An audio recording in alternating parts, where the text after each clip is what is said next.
পর্দার মা বোনেরা, দুনিয়ার মধ্যে খাইলেও বাঁচবো, না খাইলেও বাঁচবো। তুমি কি দেখো না যে ঔষধ বানাইছে সেও নাই, যেই ডাক্তার ঔষধ প্রেসক্রিপশন করছে সেও দুনিয়ার মধ্যে নাই, যেই দোকানদার ঔষধ বিক্রি করছে সেও নাই, যেই রুগী ঔষধ সেবন করছে সেও দুনিয়াতে নাই, যেই জজ ফাঁসির রায় লিখছে সেও নাই, যে জল্লাদ কার্যকারী করছে সেও নাই, যাকে কার্যকারী করছে সেও নাই। নবী মুসাও নাই, ফেরাউনও নাই, নবী ইব্রাহিমও নাই, নমরুদও নাই, আমার নবীও নাই, আবু জাহেলও নাই, ধনীও নাই, গরিবও নাই, শিক্ষিত নাই, মূর্খও নাই, জালেমও নাই, মাজলুমও নাই, যে নামাজ পড়ছে সেও নাই, যে নামাজ পড়তো না সেও নাই, যে আমার আল্লাহকে ডাকতো সেও নাই, যে ডাকতো না সেও নাই। দুনিয়া থাকার জায়গা না, কেউ থাকতে পারে না, আমরাও কেউ থাকতে পারবো না। কিন্তু কি নিয়ে রওনা করছো, কোথায় রওনা করছো, খবরদার হিসাব নিকাশ না মিলাইয়া কেউ মাওলার কবরে যাইও না। আল্লাহ পাকের বান্দা জনাব মুহাম্মদ রাসূলুল্লাহ সাল্লাল্লাহু আলাইহি ওয়াসাল্লামের উম্মতগণ, আল্লাহ পাক রব্বুল আলামিন আপনাকে আমাকে প্রচন্ড বৃষ্টির মধ্যে, আমি বারবার বলতেছিলাম মাঠের মধ্যে কি মাহফিল হবে, আমি চিন্তাও করতে পারি নাই যে খোলা আকাশের নিচে মাঠের মধ্যে বর্ষার মধ্যে মাহফিল হবে। যে মাওলাই কারীম আপনাকে আমাকে হাজারো লক্ষ গাফেলদের মধ্য থেকে বেছে বেছে কোরআন ও হাদিসের মাজলিস, আলেম ওলামা, মুমিন মুত্তাকিন, জাকিরিন শাকিরিনদের গুরুত্বপূর্ণ এক দামি মাজলিসে আসার, বসার, বলার, শোনার তৌফিক আল্লাহ পাক দান করছেন। শুকরিয়াতান সবাই বলে আলহামদুলিল্লাহ। আলহামদুলিল্লাহ। কি আলহামদুলিল্লাহ বলতে অসুবিধা আছে নাকি ভাই? ভাই আপনি বসেন তো, আপনি এত বারবার কি করতেছেন? এতক্ষণ কি করেন আপনি? বসেন।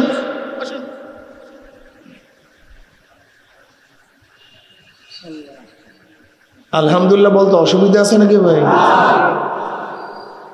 একবার আলহামদুলিল্লাহ পড়লে আসমান জমিনের খালি জায়গা নাকি পূর্ণ হয়ে যায়। وعن أبي هريرة رضي الله تعالى عنه قال قال رسول الله صلى الله عليه وسلم كلمتان حبيبتان إلى الرحمن خفيفتان على اللسان ثقيلتان في الميزان سبحان الله وبحمده سبحان الله العظيم। দুইটা কালেমা আল্লাহর কাছে খুবই প্রিয়, জবানে খুবই হালকা, কিয়ামতের ময়দানে মিজানে পাল্লার মধ্যে খুবই ভারী। কালেমা দুইটা কি? সুবহানাল্লাহি ওয়া বিহামদিহি সুবহানাল্লাহিল আযীম, অর্থাৎ সুবহানাল্লাহ আলহামদুলিল্লাহ। এই সুবহানাল্লাহ আলহামদুলিল্লাহ কিয়ামতের ময়দানে মিজানের মধ্যে এত ভারী হবে যা চিন্তাও করতে পারবে না। কাজে এখানে আসছে কিছু নেক কামাই করার জন্য, এর জন্য সুবহানাল্লাহ আলহামদুলিল্লাহ একটু বলবেন। আপনার আওয়াজ যত দূরে যাবে, কাঁচা পাকা যত গাছপালা আপনার আওয়াজ শুনবে, জিকিরের আওয়াজ কিয়ামতের ময়দানে জাকিরের পক্ষে সাক্ষী দিয়ে দিবে। এই যে সুবহানাল্লাহ শুনছে যত গাছপালা, কিয়ামতের ময়দানে বলবে মাওলা হে তোমার এই বান্দা জিকির করছে, আমি নিজে সাক্ষী। ঢাল মুজাহিদের পক্ষে সাক্ষী দিবে, তলোয়ার মুজাহিদের পক্ষে সাক্ষী দিবে, এই জমিন নামাজীদের পক্ষে সাক্ষী দিবে আল্লাহ তোমার বান্দা বান্দি আমার উপরে সিজদা করছে। তোমার কথাটা বুঝাতে পারিনি। এই মাজলিস অনেক গুরুত্বপূর্ণ, অনেক দামি। দুনিয়ার দামি ব্যক্তিদের গার্ড অফ অনারের ব্যবস্থা করা হয়, তাদের উপরে ফুল ছিটানো হয়, গোলাপ, আতর, গোলাপ ছিটানো হয়। দুনিয়ার দামি ব্যক্তির আলোচনা সব জায়গায় ছড়িয়ে পড়ে। আপনার দামি হওয়ার কারণে গোটা এরিয়াকে ফেরেশতারা ঘিরিয়ে ফেলেছে। অনবরত রহমত এবং সাকিনা বর্ষণ হইতেছে। খোদা আল্লাহ পাক আপনাকে আমাকে নিয়ে আলোচনাও শুরু করেছেন। এই মাজলিসকে, জিকিরের মাজলিসকে আমি সবসময় ধোলাই কারখানা বলি, সব সময় স্মরণ করাবার জন্য। ধোলাই কারখানা যখন জামা কাপড় দেওয়া হয়, জামা কাপড়গুলি ময়লা থাকে, কারখানা যখন ফেরত দেয় পরিষ্কার, ময়লার কোনো চিহ্ন থাকে না। এখানে যখন ঢুকছিলাম আমলনামায় গুনার বহুত ময়লা ছিল, এখান থেকে বের হয়ে যাবে, আল্লাহ কবুল করলে গুনাহ সব সাফ হয়ে যাবে। বুখারীর মধ্যে এক রওয়ায়াত আছে, জিকিরের মাজলিসকে কেন্দ্র করে আল্লাহ পাক ফেরেশতাদের মধ্যে বিভিন্ন প্রশ্ন এবং জবাব দেওয়ার পরে সিদ্ধান্ত দেন, উশহিদুকুম আন্নী কদ গফারতু লাহুম, ফেরেশতারা সাক্ষী থাক গোটা মাজলিসের বান্দাদের গুনাহ খাতা আমি সব মাফ করে দিচ্ছি। আল্লাহ পাক কি চান? আল্লাহ পাক চান পুত পবিত্র অবস্থায় বান্দা বান্দীদেরকে জান্নাত নিতে। এটা আল্লাহ পাকের অভিপ্রায়। নাপাক কোনো মানুষ জান্নাতে যেতে পারবে না, কোনো নাপাক জান্নাতে যেতে পারবে না। এই জন্য আল্লাহ পাক বিভিন্ন কায়দায় আপনাকে আমাকে পরিষ্কার করতে চান, সাফ করতে চান। বুখারীর মধ্যে রওয়ায়াত আছে, নবী আলাইহিস সালাতু ওয়াস সালাম বললেন না সাল্লাল্লাহু আলাইহি ওয়াসাল্লাম, তিনি বলেন যে কাউর বাড়ির দরজাতে প্রবাহিত স্বচ্ছ পরিষ্কার একটা ঝর্ণা থাকে, প্রবাহিত ঝর্ণা পরিষ্কার। এই পরিষ্কার ঝর্ণার মধ্যে কোনো ব্যক্তি যদি দৈনিক 5 বার গোসল করে, তার শরীরের মধ্যে কোনো ময়লা থাকতে পারে? ইয়া নবী আল্লাহ, 5 বার গোসল করে পরিষ্কার পানিতে ময়লা থাকবে কিভাবে? বলে 5 ওয়াক্ত নামাজ এইভাবে। যে ব্যক্তি জোহরের নামাজ পড়ছে, আসরের মাঝখানে যদি কোনো ময়লা মানে গুনাহ হয়েই যায়, আসরের নামাজ পড়ে মাঝখানে গুনাহ সব মাফ। আসরের থেকে মাগরিবের মধ্যে কোনো গুনাহ হলে মাগরিবের নামাজ পড়বে, মাঝখানের তা মাফ। মাগরিব থেকে এশা, এশা থেকে ফজর, ফজর থেকে জোহর, জোহর থেকে আসর, থেকে কথা বলেন মাগরিব থেকে এশার থেকে, খালি পরিষ্কার করার ব্যবস্থা আল্লাহ পাক রাখছে যেন বন্দা বান্দি পরিষ্কার অবস্থা আমার কাছে আছে। এই যে একবার সুবহানাল্লাহ পড়ছেন, পড়ার সাথে সাথে আমলনামে 1000 নেকি লেখা হয়ে গেছে, 1000 গুনাহ ঝরে গেছে। আল্লাহ পাক কালামে পাকের মধ্যে কি বলে? ইন্নাল হাসানাতি ইউযহিবনা সাইয়্যাত, নেকি গুনাহ কি মিটায়। ইউযহিবনা তরজমা কি, তাহকিক কি, তাফসীর কি? ইউযহিবনার অর্থ লাগে নেকি গুনাহকে এইভাবে মিটায় দেয়, মনে হয় ব্যক্তি কোনোদিন গুনাহ করেই নাই। যেরকম ময়লা কাপড়কে ভালোভাবে ধৌত করলে মনে হয় কোনোদিন ময়লা লাগেই নাই, ঠিক নেকি গুনাহকে এইভাবে মিটায় দেয়, মনে হয় ব্যক্তি কোনোদিন গুনাহ করেই নাই। এই মাজলিস অনেক গুরুত্বপূর্ণ, অনেক দামি। আমি সংক্ষিপ্ত আলোচনা করব, খুব খেয়ালের সাথে শোনা চাই। এখানে সমস্ত মানুষ চরমুনিওয়ালাদেরকে মহাব্বত করেন। এখানে যারা আসছে, যারা আমার বয়ান শুনে, যারা মাইকে শুনতেছে, সবাই আমাকে ভালোবাসে, মহাব্বত করে, ব্যাপারটা এরকম। আবার সবাই ঘৃণা করে, ব্যাপারটা এরকম। কি কথা ঠিক না? আসলে আমি দেখছি আমার দর্শন ভুল বুঝাবুঝির কারণে অনেক সময় আপন শত্রু হয়ে যায়, আবার সঠিক বুঝার কারণে অনেক সময় দুশ্মন ও বন্ধু হয়ে যায়। যেই সমস্ত বন্ধুরা আমাদেরকে খারাপ জানেন, ঘৃণা করেন, কারণটা কি? কি কারণে ঘৃণা করেন? কোন দোষের কারণে? বলতে পারেন আপনি আমাদের বিরোধিতা করেন কেন, এইটা বলেন ওইটা বলেন। ডাক্তারের কাজটা কি আগে বুঝেন।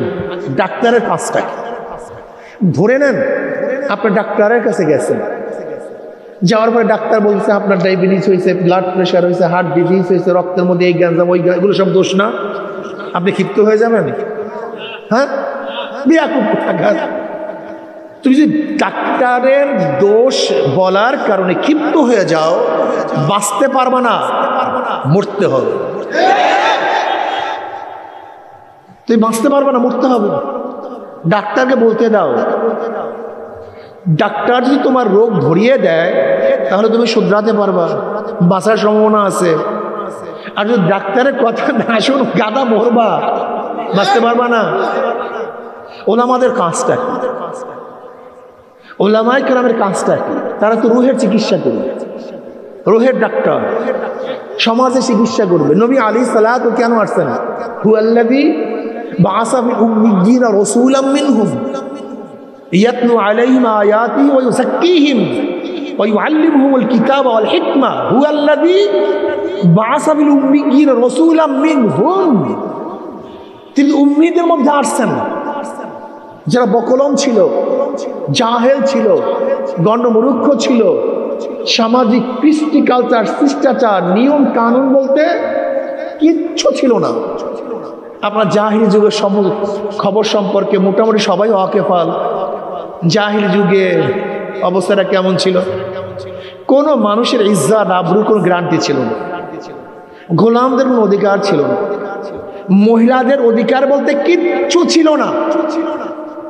এমনকি মহিলাদের অবস্থা এরকম যে কোনো ঘরে যদি কন্যা সন্তান জন্মগ্রহণ করত, এটা সবচেয়ে বড় অপমানের বিষয় ছিল। আপনি চিন্তা করতে পারছেন? দাহিয়াতুল কলবি রাদিয়াল্লাহু তাআলা আনহু জলিল কদর সাহাবী, দাহিয়াতুল কলবি রাদিয়াল্লাহু তাআলা আনহু নবী আলাইহিস সালাতু ওয়াস সালাম কাছে আসছেন, বলেন ইয়া নবী আল্লাহ, ইয়া রাসূলুল্লাহ, আমি যে অন্যায় করছি মাওলা কি আমাকে মাফ করবে? আমি যে অপরাধ করছি মাওলা কি আল্লাহ কি আমাকে মাফ করবে? নবী আলাইহিস সালাতু ওয়াস সালাম বলবেন না সাল্লাল্লাহু আলাইহি ওয়াসাল্লাম। এই বয়ান দ্বিতীয়বার আর করবেন। যতবার নবী আলাইহিস সালাতু ওয়াস সালাম নাম শুনবেন সাথে অটো অটো অটো অটো বের হবে, সাল্লাল্লাহু অটো বের হবে। মনে করতে হবে কেন? এটা মুমিনের সিফাত, গুণ। আমার নবী আলাইহিস সালাতু নাম শোনার সাথে সাথে সাল্লাল্লাহু আলাইহি বের হয়ে যায়। নবী আলাইহিস সালাতু ওয়াস সালাম বলেন, দাহিয়া, তুমি যত বড় গুনাহ করো আল্লাহ পাক মাফ করবেন। কলিয়া নবী, এই গুনাহ মাফ করবেন? কি গুনাহ? কলিয়া নবী আল্লাহ, জাহিলি যুগে কন্যা সন্তান জন্মগ্রহণ করার কারণে আমি লজ্জিত হব। এই শুধু লজ্জিত হব, অপমানিত হব, এর জন্য আমি আমার নিজের ঔরাস জাত 70টা কন্যা সন্তানকে জাতা দাফন করছি। ইয়া নবী আল্লাহ, ইয়া রাসূলের মধ্যে সবচেয়ে করুণ একটা বিষয় হলো এই, আমি সফরে ছিলাম, আমার স্ত্রী গর্ভবতী ছিল। আমি সফরকালীন অবস্থায় আমার স্ত্রী বাচ্চা প্রসব করছে। আমার ভয়ে আমার বাচ্চাকে তার নানা বাড়ি রাখছে, কেন সে জানে আমি জানলি তাকে হত্যা করব। ইয়া নবী আল্লাহ, আমার বাচ্চাটা ওর নানা বাড়িতে, আমার শ্বশুর বাড়িতে বড় হয়েছে। যখন বাচ্চা আস্তে আস্তে হাঁটতে পারে, চলতে পারে, আমার 5 বছর বয়স হয়েছে, ফুটন্ত গোলাপের মতো। আপনারা জানেন দাহিয়াতুল কলবি রাদিয়াল্লাহু তাআলা সমস্ত সাহাবাদের মধ্যে বেশি সুন্দর ছিলেন। এমন আরবের মধ্যে, কিসের সাহাবাদের মধ্যে, আরবের মধ্যে সবচেয়ে বেশি সুন্দর ছিলেন। এমনকি দাহিয়াতুল কলবি রাদিয়াল্লাহু তাআলার রূপ এত বেশি সুন্দর, এত আকর্ষণীয় চেহারা, তিনি রাস্তায় যখন হাঁটতেন চেহারা আবৃত করে হাঁটতেন। মহিলাদের ফিতনার ভয়ে তাকে দেখলে কোনো মহিলা সহ্য করতে পারত না, এত চেহারাওয়ালা ছিল। তার কন্যা, তুই বুঝেন কেমন চেহারাওয়ালা। কলিয়া নবী আল্লাহ, ইয়া রাসূলুল্লাহ, আমার কন্যাটা এত সুন্দর, এত সুশ্রী, এত আকর্ষণীয় যে চিন্তাও করা যায় না। যখন বাচ্চাটা বড় হয়েছে, হাঁটতে পারে, ওর মা ভাবছে এত সুন্দর মেয়ে দেখলে ওর বাবা মনে হয় হত্যা করবে না। ইয়া নবী আল্লাহ, ইয়া রাসূলুল্লাহ, ওর মা বাচ্চাটাকে নিয়ে আসছে। আমি ঘরে ঢুকেই দেখে সুন্দর ফুটফুটে এক কন্যা, খুবই আকর্ষণীয়, মনে হয় যেন গোটা ঘর উজ্জ্বল হয়ে গেছে। আমি বললাম, এই কন্যাটা কার? আমার স্ত্রী হাসি দিয়ে বলতেছে, এটা আপনার কন্যা। ওই যে আপনি আমাকে প্রশ্ন করছিলেন তুমি গর্ভবতী ছিলে, তোমার কন্যা কই, তোমার বাচ্চা কই? আমি বলছিলাম বাচ্চা মারা গেছে। আসলে বাচ্চা মারা যায়নি, এই কন্যা সন্তানটা জন্মগ্রহণ করেছিল। আমি ওর নানা বাড়িতে, আমার বাবার বাড়িতে তাকে বড় করছি। আপনার ভয়ে, যেহেতু এখন বড় হয়েছে, দেখতে অনেকই সুন্দর, এর জন্য আপনার কাছে নিয়ে আসছি। ইয়া নবী আল্লাহ, ইয়া রাসূলুল্লাহ, আমার পাষণ্ড হৃদয়, পাপিষ্ঠ হৃদয় আমার মনের মধ্যে কুমন্ত্রণা সৃষ্টি করছে। আমার মনের মধ্যে সৃষ্টি হয়েছে আমি কথা বলি, ইয়া নবী আল্লাহ, ইয়া রাসূলুল্লাহ।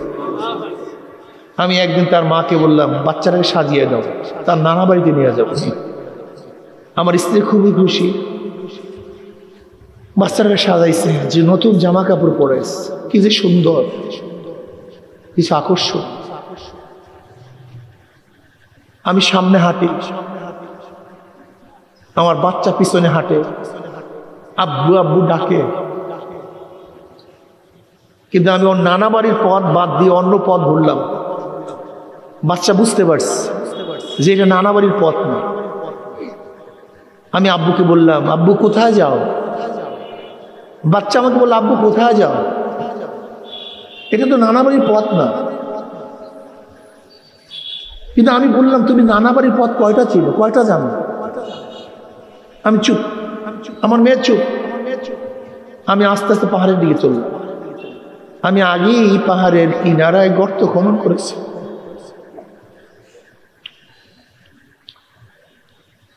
নবী আল্লাহ, বাচ্চা আমার পিছনে হাঁটে, আব্বু আব্বু করে, সুন্দর সুন্দর কথা বলে, কিন্তু আমার কলকটা এত পাথরের সে শক্ত, আমার মন মোটেও বলে না। দূরের থেকে বাচ্চা যখন গর্ত দেখছে, ও বুঝতে পারছে আমাকে হত্যা করবে। অমনি বাচ্চারা আমার 2 পাও জড়ায় ধরছে, আব্বু আমাকে হত্যা করিও না, আমি তোমাকে পরিচয় দেব।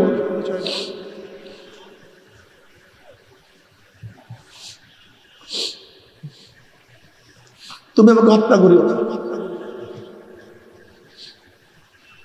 ইয়া নবী আল্লাহ, ইয়া রাসূলুল্লাহ। আমি বাচ্চাটা জোর করে টেনে হেসড়ে গর্তের কাছে নিয়ে আসছি।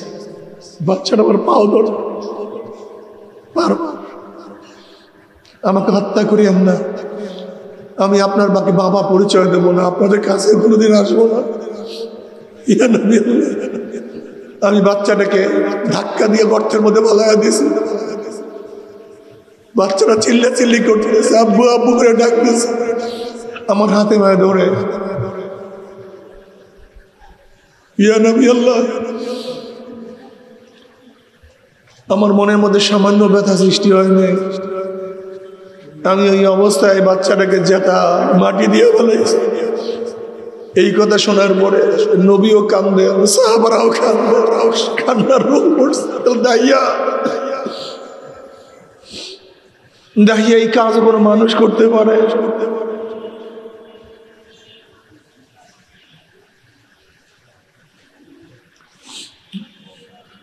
ইয়া নবী আল্লাহ, এই পাপ কি আল্লাহ পাক মাফ করবেন? কলে দাহিয়া তওবা করো, ভালো মতো তওবা করো, তওবা করলে আমার মাওলা মাফ করবে।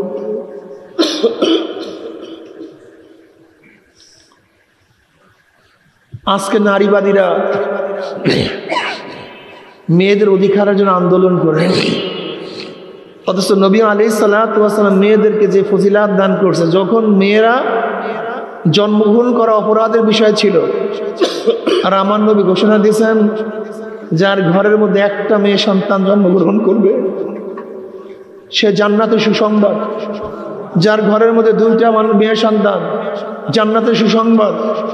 যার ঘরের মধ্যে 3টা মেয়ে সন্তান জন্মগ্রহণ করবে, তাদেরকে তালিম দিবে, দিন শিক্ষা দিবে, আমার নবী তাদেরকে জান্নাতে বিশারাত দান করছেন।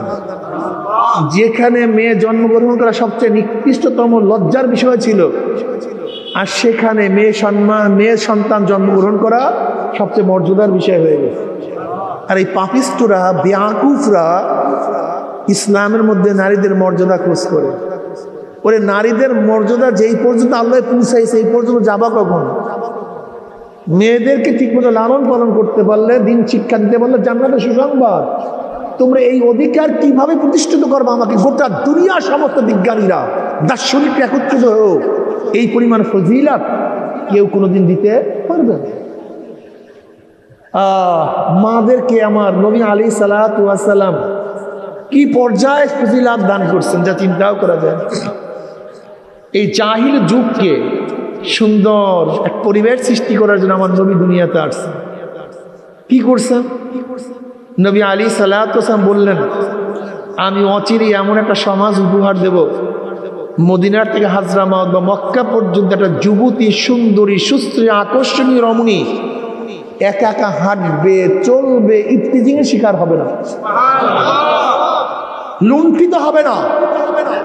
এই গোটা এরিয়ার সমস্ত যুবকরা, সমস্ত পুরুষরা আদর্শবান হয়ে যাবে, চরিত্রবান হয়ে যাবে, দিনদার হয়ে যাবে, নেককার হয়ে যাবে। কোনো মেয়ের উপরে তারা খারাপ দৃষ্টিতে নজর করবে না, ইফতিজিং করবে না, ধর্ষণ করবে না। আমার মা বোনদের ইজ্জত হরণ করবে। ও জ্ঞানী বাবা, জ্ঞানীদেরকে বলছি, যারা মূর্খ জাহেল ওদেরকে বলছি না। আবার ভাবিয়েন না হুজুর আমি পড়াশোনা করি, আমি কিভাবে জাহেল, আমি কিও মূর্খ না। হাজারো জ্ঞানী আছে জাহেল, হাজারো শিক্ষিত আছে জাহেল, আর হাজারো মূর্খ আছে জ্ঞানী।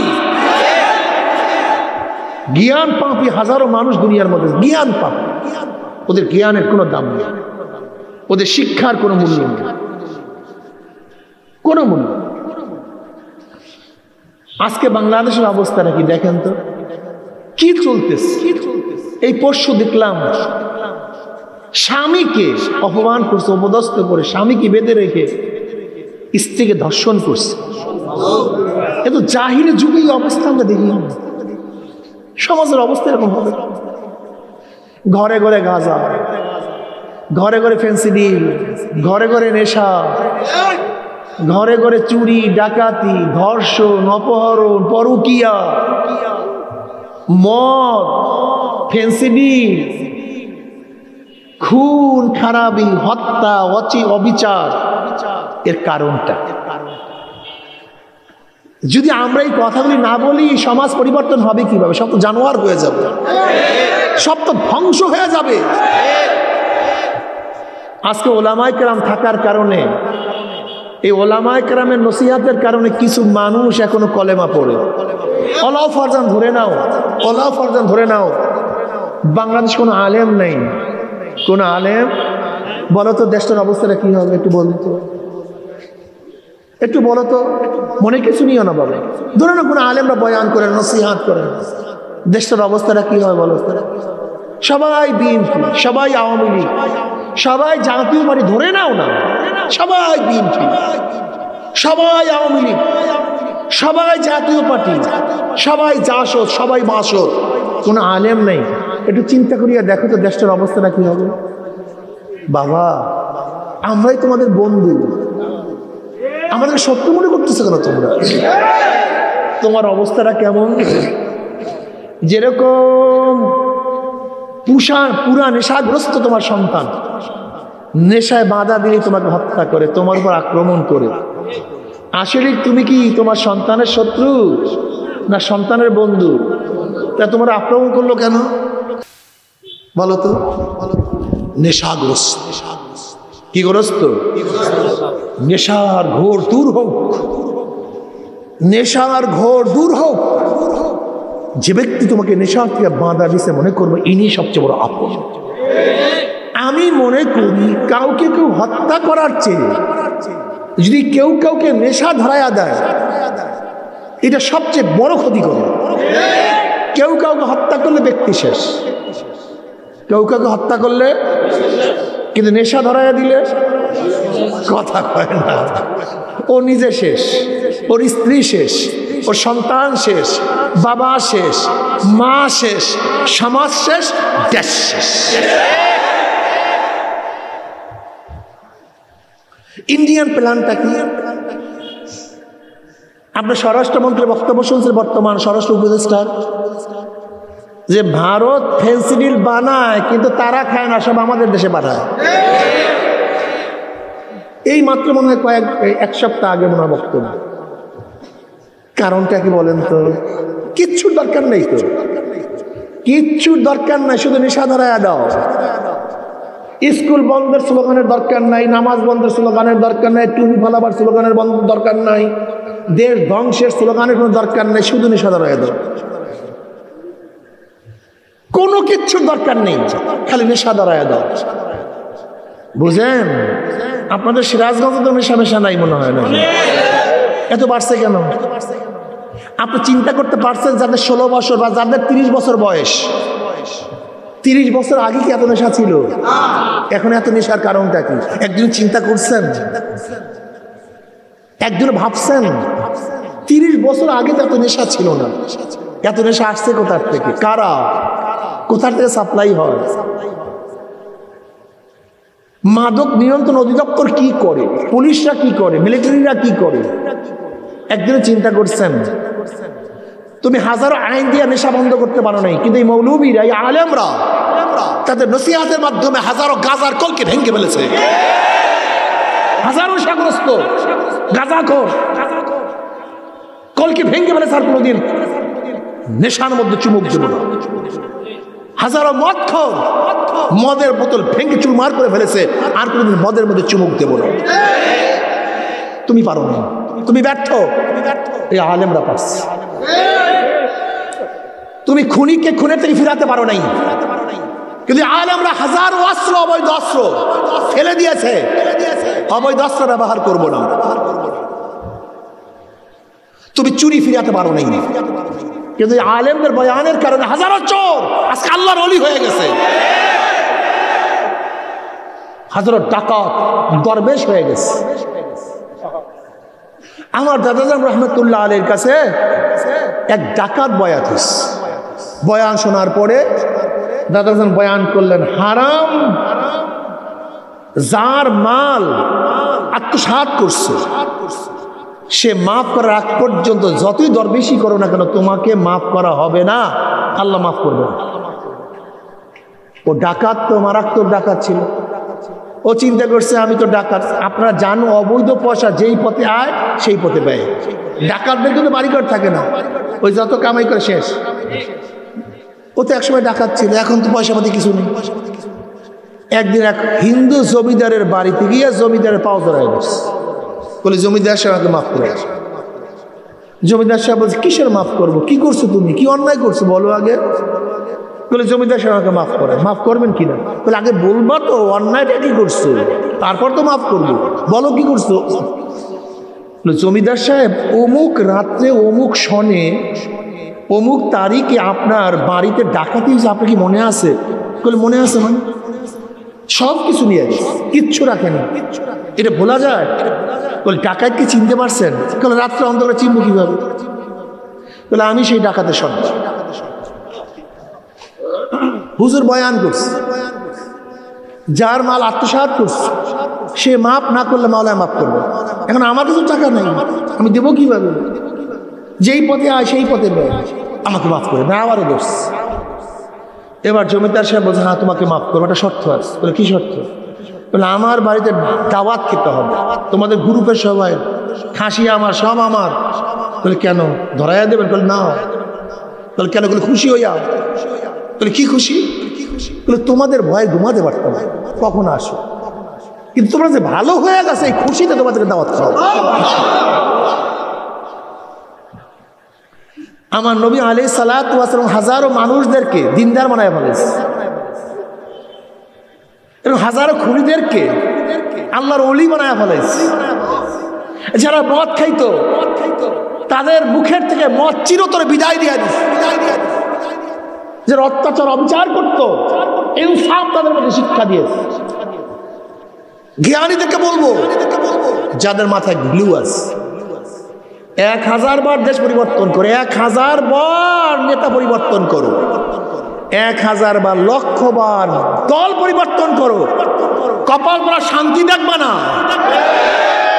শান্তি দেখবা না, কপাল পরা শান্তি দেখবা না, এত সহজ না। একজনের নাম এ, একজনের নাম বি, একজনের নাম সি। এওসো, বিওসো, সিওসো। ক্ষমতা আছে, সে কি করবে? কেন বুঝেন? যাদের গোটা শরীরের মধ্যে হারাম, তারা মানুষকে হারাম থেকে বাঁচাবে কেমন? যাদের গোটা জিন্দিগির মধ্যে চুরি, ডাকাতি, বদমাশি, তারা ফিরাবে কি? হয় না রে বাবা, রাগ করিও না। নামাজ নাই, আল্লাহকেই ভয় করে না তো মানুষকে ভয় করে না। ওরা তো আল্লাহকেই ভয় করে না, তাই কিসের মানুষকে ভয় করে? কেন মানুষকে ভয় করে?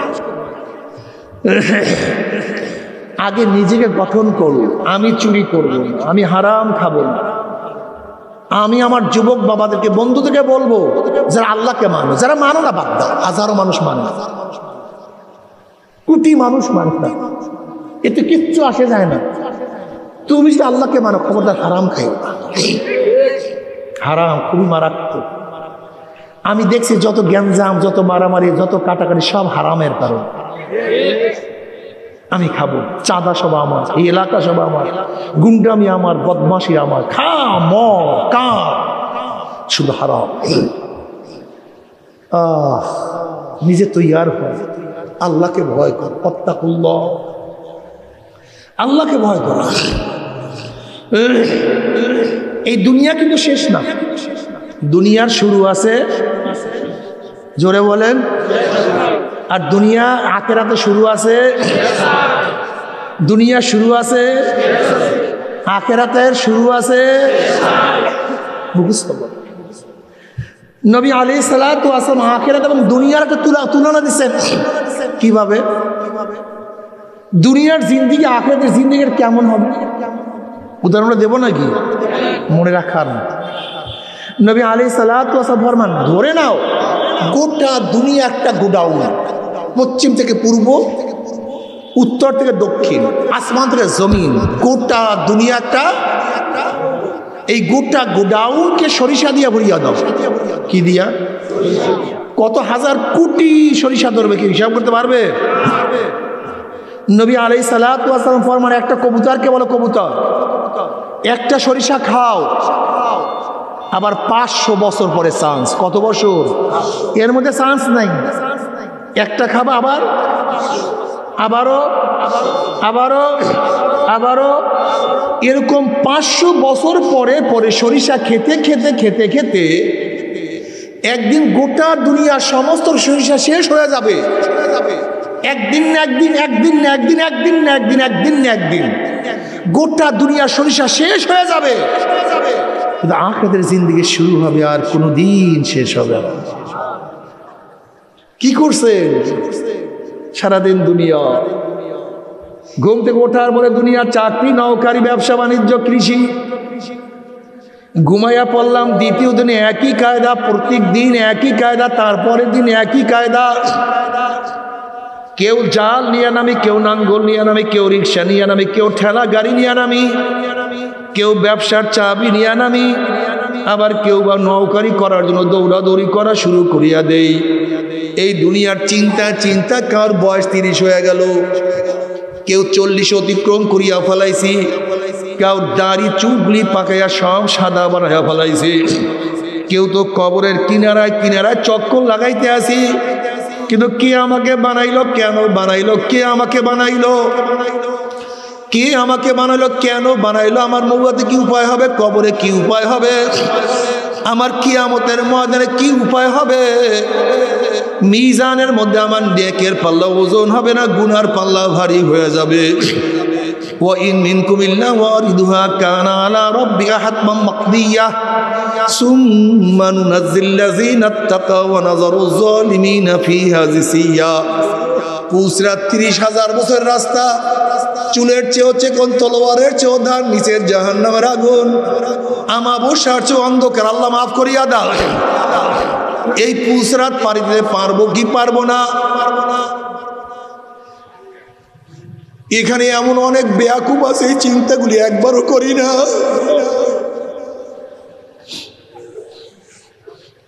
এমন অনেক জাহেল আছে, একবার ওই চিন্তা করি না আমার কি উপায় হবে,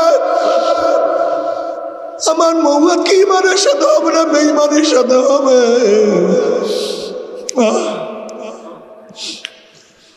আমার কবরে আযাব হবে কি হবে না।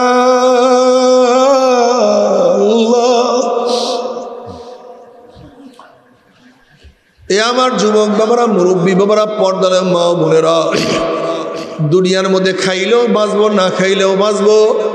তুমি কি দেখো না যে ঔষধ বানাইছে সেও নাই, যেই ডাক্তার ঔষধ প্রেসক্রিপশন করছে সেও দুনিয়ার মধ্যে নাই, যেই দোকানদার ঔষধ বিক্রি করছে সেও নাই, যেই রুগী ঔষধ সেবন করছে সেও দুনিয়াতে নাই, যেই জজ ফাঁসির রায় লিখছে সেও নাই, যে জল্লাদ কার্যকারী করছে সেও নাই, যাকে কার্যকারী করছে সেও নাই।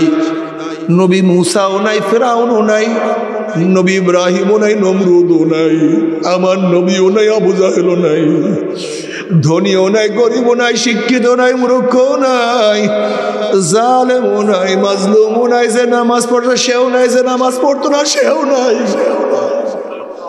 যে আমার আল্লাহকে ডাকতো সেও নাই, যে ডাকতো না সেও নাই।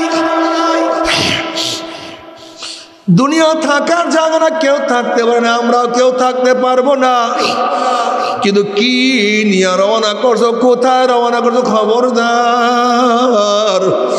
হিসাব নিকাশ না মিলাইয়া কেউ মাওলার কবরে যাইও না বাবারে।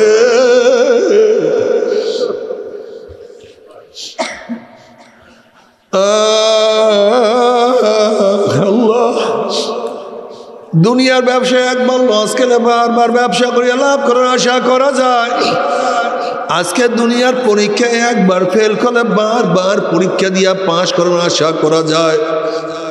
আজকে দুনিয়ার মামলায় ম্যাজিস্ট্রেট করে হারলে জজ করে আপিল করিয়া, জজ করে হারলে হাই করে আপিল করিয়া, হাই করে হারলে সুপ্রিম কোর্টে আপিল করিয়া যে তার আশা করা যায়। কিন্তু খোদা না কাস্তা, খোদা না কাস্তা, খোদা না কাস্তা, মৌয়াতের মামলায়, কবরের মামলায়, কিয়ামতের মামলায়, ওই মিজান পুসরাতের মামলা যদি একবার স্লিপ কাটিয়া যায় আর তো দ্বিতীয়বার আপিল করা যাবে না। আল্লাহ, মৌয়াতের চান্স একবার। তুমি কি জানো না সবাই পাশে বসা, ছেলে বসা, মেয়ে বসা থাকবে, স্ত্রী বসা থাকবে। তুমি রওনা করবা, সবাই তাকায়া তাকায়া দেখবে, কিন্তু তোমাকে ধরতেও পারবে না, রাখতেও পারবে না। একদিন না একদিন সেই বিছানায় শুইতেই হবে। আল্লাহ ইমানের সাথে শোয়াইও, ইমানের সাথে শোয়াই।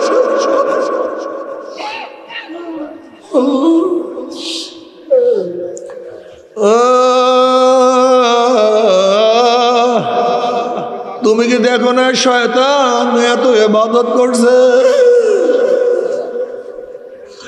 মুআল্লিমুল মালাইকা হয়ে গেছে, মুকাররাব হয়ে গেছে, কিন্তু আমার মাওলা লাথি মারিয়া জাহান্নামে ফেলাইয়া দিছে। বালামে বাউরা মাওলার এত নৈকট্য লাভ করছে, আমার মাওলা লাথি মারিয়া জাহান্নামে ফেলাইয়া দিছে। তুমি কি দেখো না এক সময় কত মানুষ নামাজ পড়তে এখন আর নামাজ পড়ে না। তুমি কি দেখো না এক সময় কত ইবাদত করতে এখন ইবাদত করে না। এক সময় দাড়ি রাখতে এখন আর দাড়ি রাখে না। তুমি কি দেখো না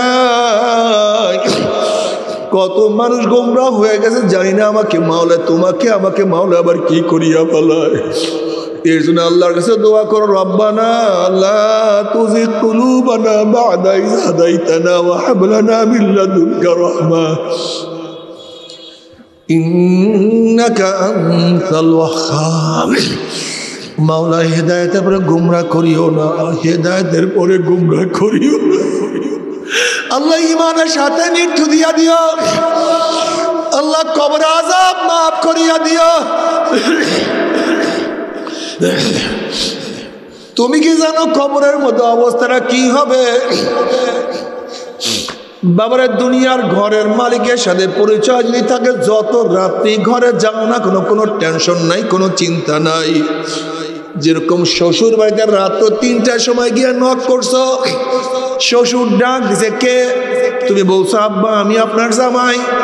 অমনি শ্বশুর লাভ দিয়ে উঠবে, আমার জামাই আসছে, জলদি খানার ব্যবস্থা কর, বিছানার ব্যবস্থা কর। আমার জামাই এত রাত্রে কেন আসছে, কোন বিপদে পড়ছে? যেহেতু ঘরের মালিকের সাথে পরিচয় আছে, যত রাত্রেই ঢুকো তোমার জন্য সমস্ত মেহমানদারির ব্যবস্থা হয়ে যাবে। কিন্তু ঘরের মালিকের সাথে পরিচয় না থাকে, রাত্রে নক করো, অমনি কে তুমি? যদি তোমার পরিচয় না পায়, অমনি ডাকাত, চোর, ওকে ধর, ওকে বান, ওকে মার। যেহেতু ঘরের মালিকের সাথে পরিচয় নাই, তোমাকে অপমানিত হইতে হবে, লজ্জিত হইতে হবে। ঠিক কবরের মালিকের সাথে পরিচয় করিয়া যদি কবরে যাইতেই পারো, যখনই আল্লাহর ওলিরা কবরের মধ্যে যাবে, আমার মাওলা ডাক দিয়ে বলবে, আমার বন্ধু আসছে। ওয়াফুশুল ফরাশা মিনাল জান্নাহ ওয়াল বিসু মিনাল জান্নাহ। এ ফেরেশতা আমার বান্দা বান্দির গায়ের মধ্যে জান্নাতের পোশাক লাগাইয়া দেয়। জান্নাতের বিছানা বিছায়া দে, জান্নাতের নাজ নিয়ামত দ্বারা গোটা কবরটাকে ভরিয়া দে। আর খোদা না খাস্তা, খোদা না খাস্তা, যদি কবরের মালিকের সাথে পরিচয় না করিয়া কবরে যাও, আল্লাহ পাক বলবে, হে কবরের মাটি আমার দুশমন আসছে, চাপ দে। অমনি কবরের দুই পাশের মাটি এত জোরে চাপ মারবে, চাপের চলে এক পাঁজরের হাত দিয়ে আর এক পাঁজরে লাগাইয়া ফেলাইবে। আল্লাহ পাক ফেরেশতারা কবরের মধ্যে আগুন ধরাইয়া দে। উমনি হুফরাতুম মিন হুফরাইন নার, গোটা কবরটা আগুনে ভরিয়া যাবে। আল্লাহ, আল্লাহ আমাদের সবাইকে মাফ করিয়া দাও, আল্লাহ আমাদের সবাইকে ক্ষমা করিয়া দাও। জানি না বাবারে, রাস্তা ছাড়িও না, রাস্তা ছাড়িও না, রাস্তায় চলতে থাকো। আর আমার মালিকের কাছে ডাক দিয়ে বলো, মালিক রে পথভ্রষ্ট করিও না, গুমরা করিও না, লাথি দিয়া ফালাইয়া দিও না।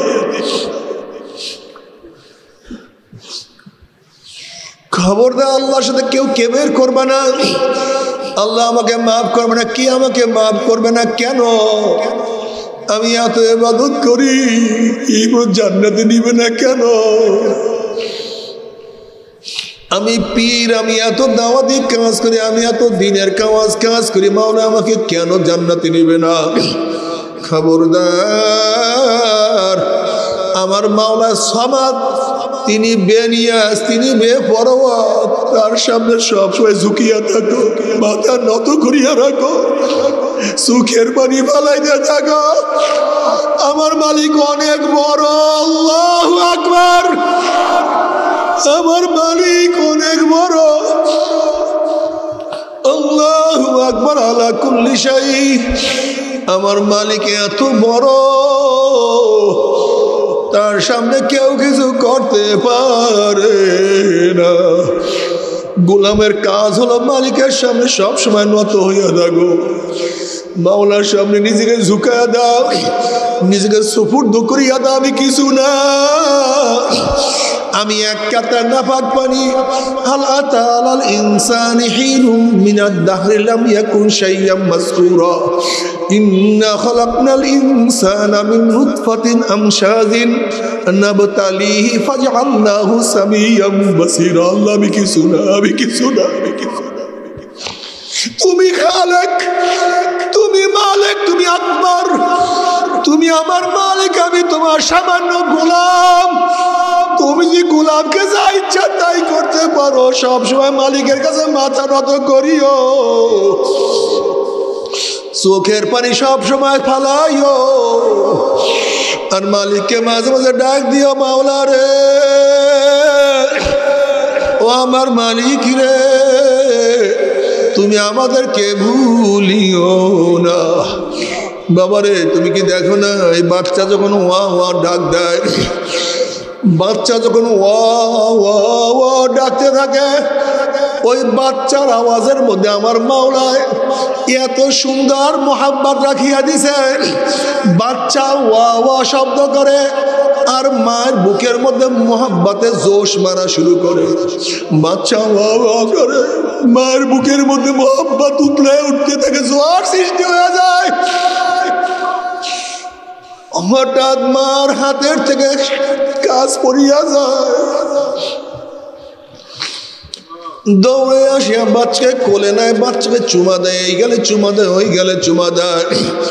বাচ্চার শব্দের মধ্যে যদি মাওলায় মার মোহাব্বত রাখিয়া দেয়, ঠিক তোমার আমার জবানের মধ্যেও জিকিরের মধ্যে আমার মাওলায় মোহাব্বত রাখিয়া দিছে। যখন বন্দা বান্দে আমার মাওলাকে ডাক দেয়, আল্লাহ আল্লাহ আল্লাহ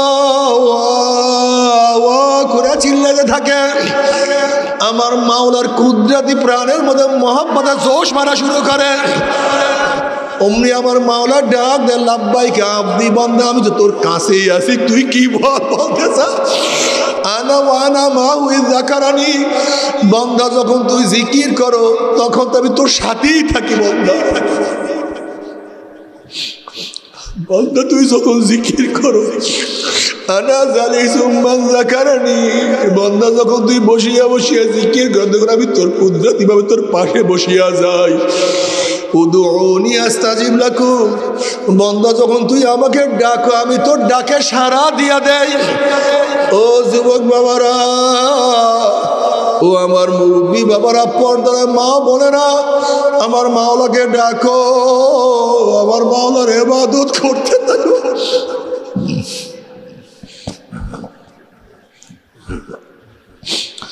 যাহা কিছু করো মাওলাকে বাদ দিয়া করবা না। ওরে সংসার করো, মাওলাকে নিয়ে সংসার করবি। ওরে বাবা, চাকরি করিও আল্লাহ আল্লাহ রসুলকে সাথে নিয়ে চাকরি করিও। ব্যবসা বাণিজ্য করো আল্লাহ আল্লাহ রসুলকে সাথে নিয়ে ব্যবসা বাণিজ্য করিও। রাজনীতি করো আমার মাওলা আমার রসুলকে সাথে নিয়ে রাজনীতি করিও। অর্থাৎ যাহা কিছু করো খবরদার দিন অনুযায়ী করিও, সুন্নাত অনুযায়ী করিও, ইসলাম অনুযায়ী করিও। যদি ইসলাম অনুযায়ী দিন অনুযায়ী কাজ করতে পারো, কিয়ামতের ময়দানে আমার মাওলা ডাকিয়া ডাকিয়া আরশের নিচে জায়গা করিয়া দিবে। আমলনামা ডাইন হাতে পড়িয়া যাবে। ফাম্মা মান উতিয়া কিতাবাহু বিয়ামিনিহি ফায়াকুলু হাউম ইকরাউ কিতাবিয়া ইন্নী যানানতু আন্নী মুলাকিন হিসাবিয়া ফাহুয়া ফি ঈশাতির রাদিয়া ফি জান্নাতিন আলিয়া কুতুফুহা দানিয়া কুলু ওয়াশরাবু হানিয়াম বিমা আসলাফতুম ফিল আইয়ামিল খালিয়া। যদি দিন দিয়া ইসলাম অনুযায়ী কিয়ামতের ময়দানে উঠতে পারো, আমার নবী আলাইহিস সালাতু ওয়াস সালাম নিজের হাতে হাউজে কাউসারের পানি পান করাইয়া দিবে। মাংসারে বললাম ইয়াজমা আবাদ, আল্লাহ তুমি কবুল করিয়া নাও। আর যদি আল্লাহ আল্লাহ রসুলকে খুশি না করিয়া কিয়ামতের ময়দানে উঠো, যখনই পুলসরাত পাড়ি দেওয়ার জন্য উঠবা অমনি ঘুম করে জাহান্নামে পড়িয়া যাবা। জাহান্নামে পড়ার পরে 70 বছর পর্যন্ত জাহান্নামী আগুনের নিচে যাইতেই থাকবে, যাইতেই থাকবে, যাইতেই থাকবে। আল্লাহ আমাদের সবাইকে মাফ করিয়া দাও। ডাইনে আগুন, বামে আগুন, উপরে আগুন, নিচে আগুন। তবে মুমিন মুসলমান বলতে সবাই মনে চায় গুনাহ থেকে ফিরিয়া নেক আমল করিয়া মাওলার জান্নাত, কিন্তু সবাইরই যাইতে মনে চায়। গুনাহ নিয়া মাওলার জাহান্নামে কাউরি কিন্তু যাইতে মনে চায় না। কিন্তু কেনই বা আমরা নেক আমল করতে পারি না, কেনই বা গুনার কাম ছাড়তে পারি না? এর মূল কারণ হলো আপনার এবং আমার পিছনে নফস এবং শয়তান লাগিয়া রয়েছে। এই নফস এবং শয়তান থেকে ফেরার জন্য যে কোনো একজন হক্কানি আল্লাহর ওলির হাতে হাত দিতে হবে রে বাবা। খবরদার, বর্তমান জমানায় পীর মুরিদের নামে ভেজাল, ব্যবসা, দলাদলি, হিংসা, হাসাদে পরিণত হয়ে গেছে। সমস্ত আল্লাহর ওলির একমত, যেই পীরের 5 জন মুরিদের মধ্যে কম পক্ষে 3 জনকে দেখবেন আলহামদুলিল্লাহ সুন্নাত মাফিক আমল আকলাক মজবুত হইয়া যাইতে আছে, গুনার কাম ছাড়তে আছে, নেকের আমল ধরতে আছে, কলব নরম হইয়া চোখে পানি আসতে আছে। বৃক্ষতর নাম কি, ফলে পরিচয়? আমি চরমোনাই বুঝি না। চরমোনার দাওয়াত, প্রশংসা, প্রচার করার জন্য আসিনে রে বাবা। চরমোনায় যাওয়ার তোমার কোনো দরকার নাই, কোনো দরকার নাই, কোনো দরকার নাই। তুমি যার কাছে গিয়া পারো গুনার কাম সারো, নেকের আমল ধরো, কলব নরম করিয়া চোখে পানি নিয়া মাওলার কবরে যাইও। যেরকম দুনিয়ার ঘরে আগুন লাগলে পানি ছাড়া নিবানো যায় না, ঠিক তদ্রূপ তোমার এবং আমার গুনার দ্বারা যেই জাহান্নামের আগুন জ্বলিয়া রইছে, চোখের পানি ওছাড়া কিন্তু জাহান্নামের আগুন নিবানো সম্ভব না। কাজেও আমার জন্য দোয়া চাই, আমিও দোয়া করি। সবাই সবার জন্য প্রাণ খুলিয়া দোয়া করো, যেন কিয়ামতের ময়দানে গলাগলি বাঁধিয়া মাওলা একসাথে জান্নাতে যাওয়ার তৌফিক দিয়া দেয়। আল্লাহুম্মা আমিন, আল্লাহুম্মা আমিন।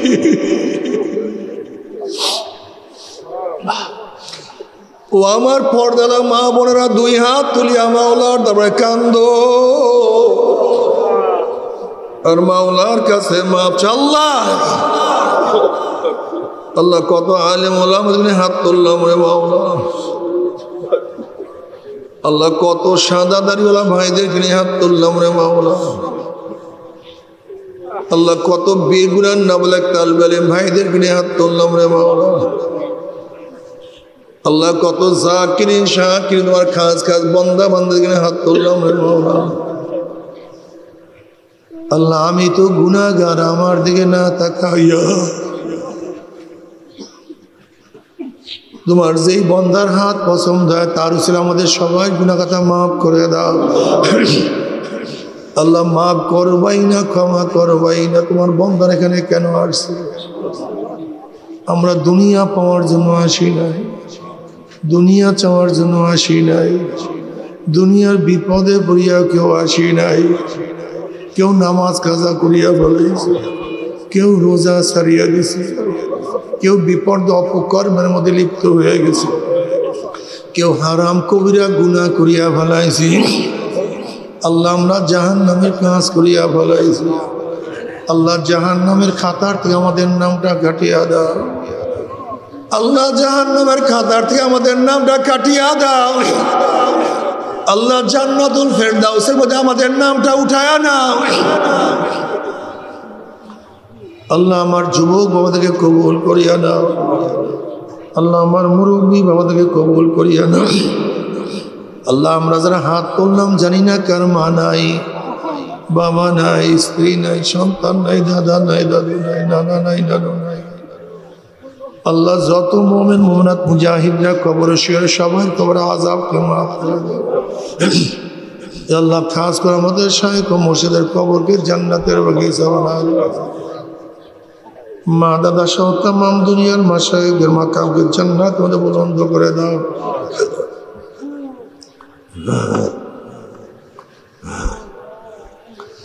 আমাদের আহলা আওলাদ তোমার খাস গোলাম বান্দা হিসেবে কবুল করে নাও। ربنا هب لنا من أزواجنا وذريتنا قرة أعين واجعلنا للمتقين إماما رب ارحمهما كما ربياني صغيرا وصلى الله تعالى على خير خلقه محمد وآله وأصحابه وأزواجه وأتباعه أجمعين وارحمنا معهم برحمتك يا أرحم الراحمين.